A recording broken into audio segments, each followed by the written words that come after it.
এই মজার কথা শোনো, মজার কথা, এদিকে তাকাও। অনেক মা ছেলের প্রশ্ন করে, আমি তোরে এত কষ্ট করে লালন পালন করলাম, আর বিয়ে করার পরে বউ তোর আপন হয়ে গেল। এরকম একটা কমন প্রশ্ন আছে না নাই? তো এক চালাক ছেলে মারে উত্তর দিছে, মা তুমি মা ডাক শোনার জন্য জীবনে কি কষ্টটাই না করছো। আমারে তুমি 10 মাস 10 দিন পেটে ধারণ করছো, এত বড় বস্তা, খাইতে পারতা না, টয়লেটে যাইতে পারতা না, খালি বমি করতা, ওষুধ খাইতা। 10 মাস পেটে ধারণ করলা, 2 বছর দুধ খাওয়াইলা, আমার পেশাব পায়খানা পরিষ্কার করলা।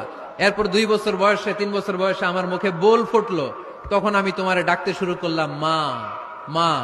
এই মা ডাক শোনার জন্য তুমি এত কষ্ট করলা, আর পরের বাড়ির মাইয়া বাড়িতে আইসাই তোমারে ডাকা শুরু করছে মা মা। তো যেই লোক তোমারে মা ডাকে তারে আমি ভালোবাসবো না কেন মা?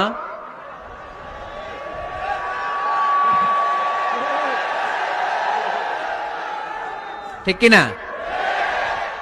আমার মুখের মা ডাক শোনার জন্য তুমি এত কষ্ট করলা, আহা কি কষ্ট।